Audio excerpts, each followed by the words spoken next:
Нашето съзнание може всичко. Нашите избори определят нашата посока, индивидуална и уникална за всеки един от нас. През годините най-различни мъдри философии, езотерици, историци и физици са ни показали многото гледни точки, които все така допълват тази обща глобална картина. Най-често това се случва чрез любимите ни книги. Днес за първи път в скритата реалност ще си говорим за това как практически ние можем да поемем по осъзнатата пътека на познанието, лична и индивидуална за всеки един от нас. Всичко това тръгна от едно видео, което направих за 3 книги, които промениха моят живот, а всички вас ме помолиха отдолу да дам поне още 5 или 6. Днес ще разгледаме нито 5, нито 6, а 7.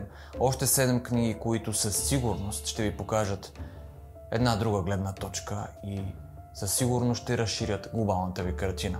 Добре дошли в новият епизод на скритата реалност.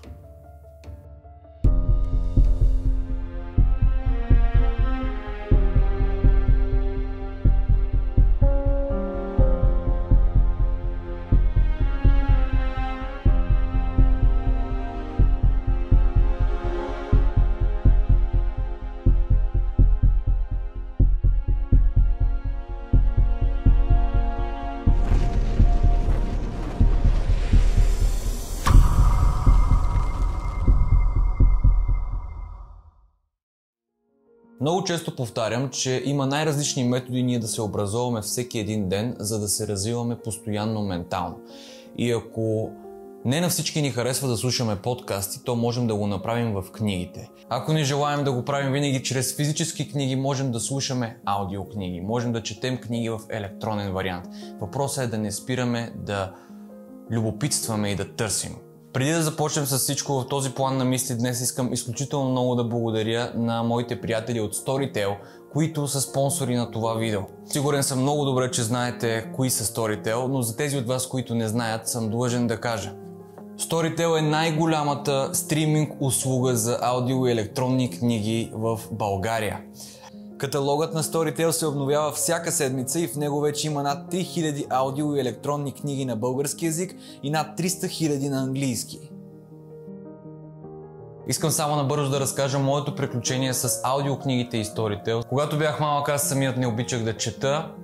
Мразих книгите, караха ме на сила, списъци лятото от учители и така нататък и не можех да намеря това удоволствие, което всеки казва. Последствие на нещата намерих своя жанр и това, което ми е любопитно и книга след книга започна да търся все повече и повече. Но в крайна сметка, в това забързано ежедневие, в което живеем в 21 век, с всички тези битовизми, всички тези социални мрежи и от всякъде това напрежение, което ни се случва, цялата тази информация, която ни залива, понякога ние не успяваме да намерим тези 15, 20, 30, 40 минути на ден, сутрин или вечер, да отворим една книжка и да започнем да я четем.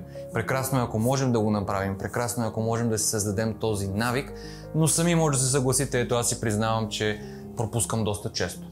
И от тази гледна точка е наистина много по-удобно, когато някой се е постарал и е работил много усърдно да направи така, че ние все пак да стигаме до това знание, до тези книги, само че под малко по-различна форма. В случая аудиоформата, тя не е от най-използваните в България, макар че със всеки един ден се увеличава все повече и повече, за което аз съм много радостен. Самият аз използвам приложението на Storytel вече от година и половина и съм изключително доволен, защото хората, които четат известните заглавия, са го направили много професионално и наистина успяваш да се потопиш в историята, понякога по начин, по който дори ти самият не можеш да се вкараш, когато си го четеш. Защото ние, когато четем физическа книга, понякога съзнателно или несъзнателно пропускаме някои редове там, където не ни е интересно. А когато е аудио и ти е разказано, ти наистина вникваш и започваш да си представяш нещата в детайли.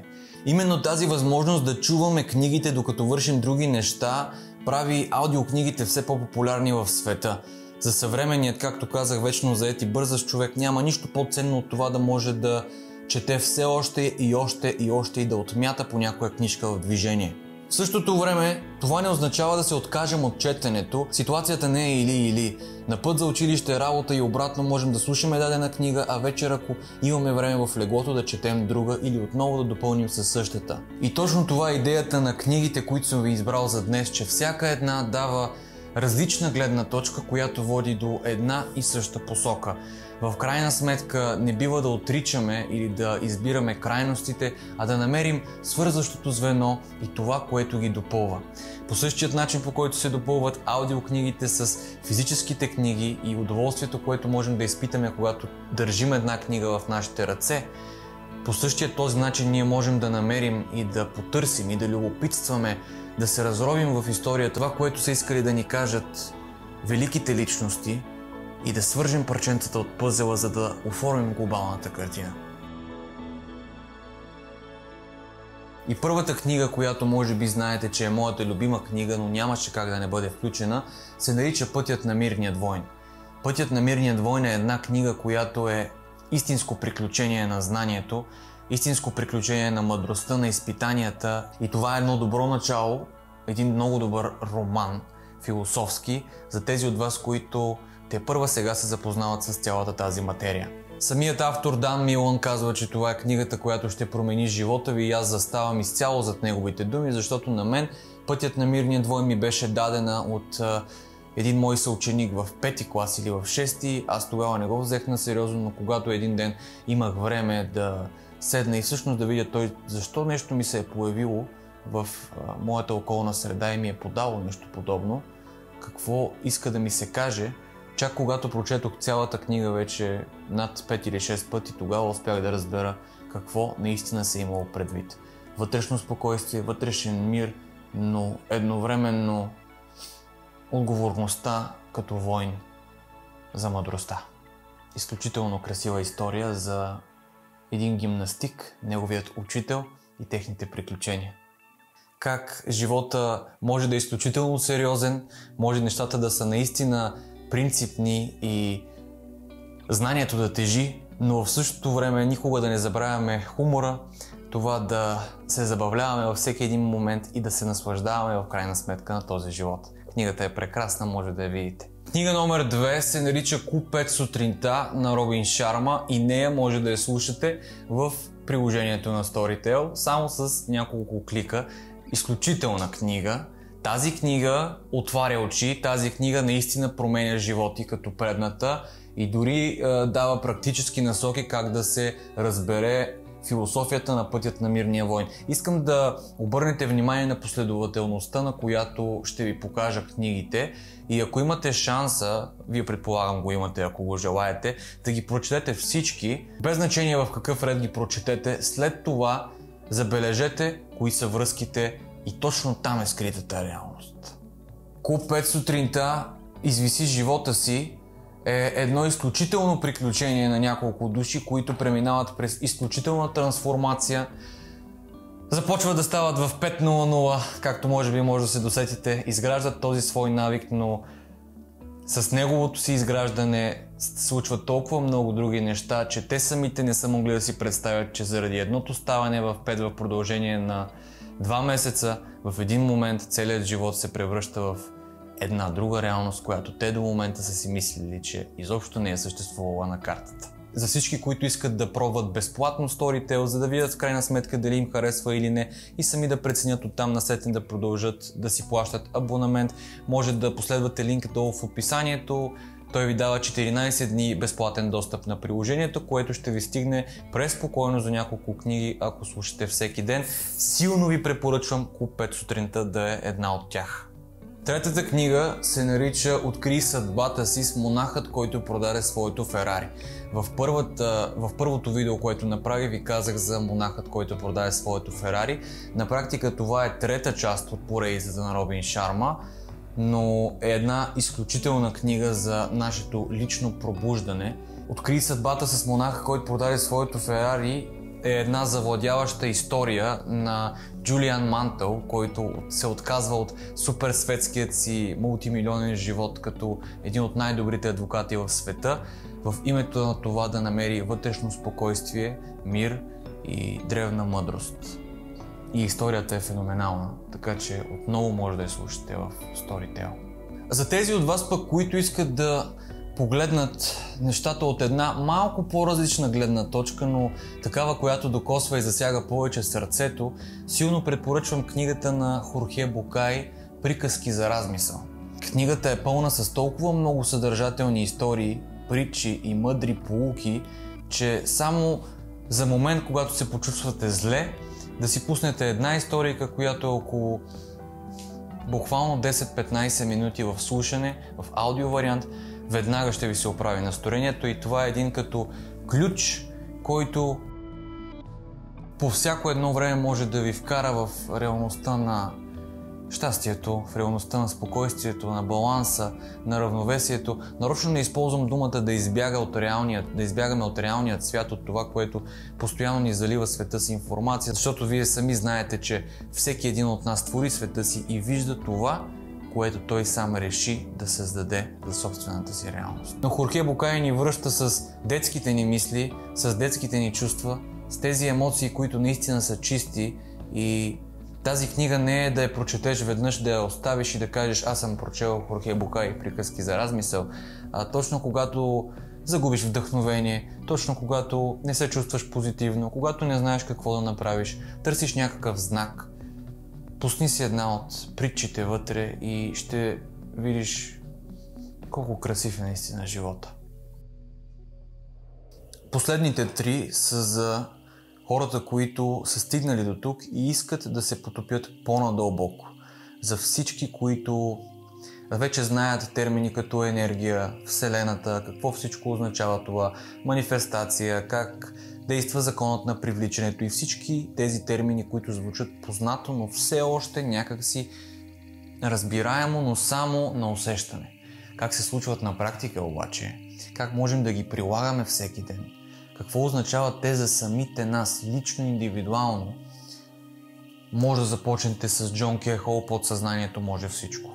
Една великолепна книга, която ни задълбава точно там, в тези моменти, където ние да намерим баланса между подсъзнанието и съзнанието, и точно там, където ние да се научим как категорично да избираме това, което се случва в нашата реалност.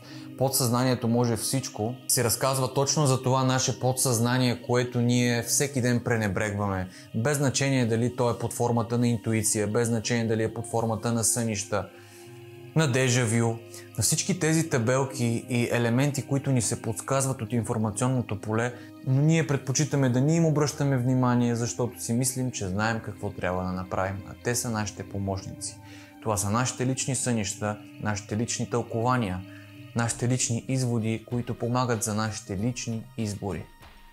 Подсъзнанието може всичко, има и упражнения за концентрация, има упражнения за това как да си тълкувате сънищата, за всички, които им е интересно какво представляват сънищата. Това е едно изключително добро начало, една много стабилна основа, от която може да се разгърнете и пътят със сигурност ще ви се отвори сам и сами ще намерите следващите етапи. И най-интересният момент, и книги като "Подсъзнанието може всичко", и слушайте ги в аудиоверсия, прочетете книгата и физически, направете си записки, водете си бележки и чак след това съединете двете половинки, за да видите глобалната картина.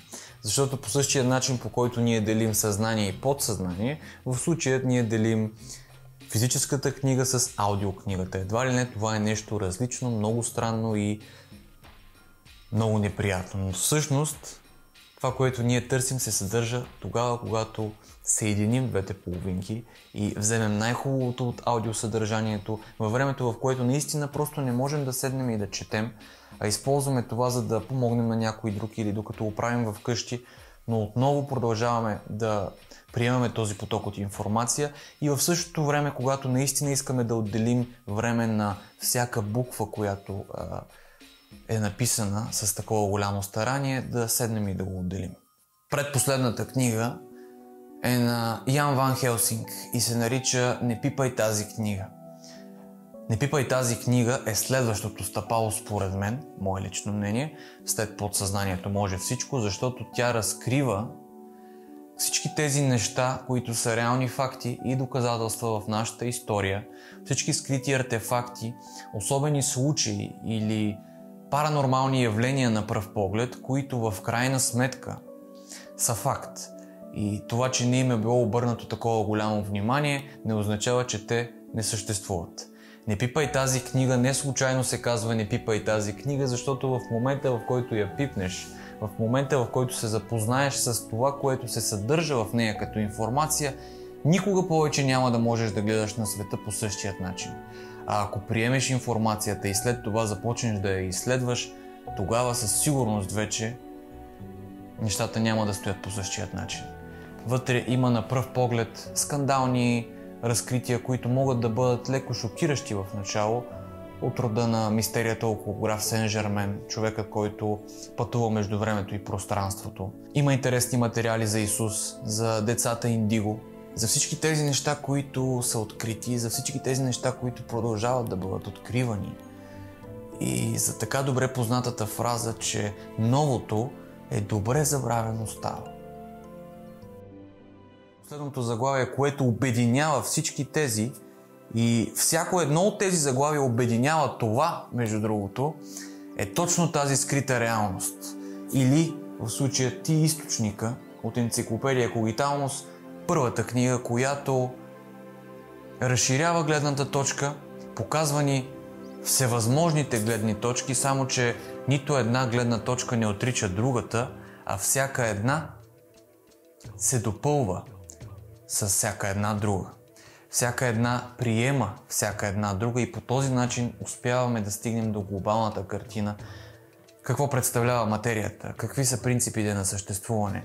Какво представлява енергията и информацията? Какво представлява медитацията? Защо сме наистина тук? И всички тези въпроси, които ние и до ден днешен продължаваме да си задаваме, но всъщност дали никога не са били намерени отговорите или ние никога не сме искали да ги намерим. Препоръчвам ви всяка една от книгите, които разгледахме днес. Няма никаква поредност, така както решите вие сами, почнете по този начин. Започнете от която книга желаете. Ако искате, не ме слушайте, не четете нито една от тези книги, но в крайна сметка опитайте, ако не сте го правили, защото са един изключителен набор от възможности и събирателна форма на гледни точки, които допълват крайната картина. По един невероятен начин, чрез романи, чрез притчи, чрез принципи, чрез техники, чрез похвати, чрез лични преживявания. Това за мен само по себе си е наистина изключително. Storytel решиха, че искат да ви подарят ваучер за 30 дни безплатно ползване на цялата им аудиобиблиотека с огромното им количество информация. За целта това, което трябва да направите е да напишете долу коментар под видеото коя е вашата любима книга. Коя е вашата любима книга от Storytel, ако го ползвате, или коя книга, кое издание бихте искали да бъде включено в Storytel. Другата стъпка е да сте абонирани за канала ми с камбанка. На случайен принцип ще изтегля някой, който ще подарим ваучера заедно. Не забравяйте все пак и за линка долу в описанието. Всеки, който има желание да послуша някоя от тези книги или това, което на него му харесва, също може да го направи абсолютно безплатно в рамките на 14 дни. Приключението е невероятно, качеството е изключително и по такъв начин ни вкарва в това, което са искали да ни кажат авторите и писателите, че в един момент сякаш ние ставаме тях. И това е най-забележителното. Пробвайте и сами ще се убедите, че когато човек има шанса да събере цялата картина, да търси постоянно и да се развива чрез четенето, било то физически или да го слуша като аудиоверсия, то е едно от най-прекрасните неща, които може да прави в това свое си преживяване. Поклони благодаря и ще се видим в следващото видео.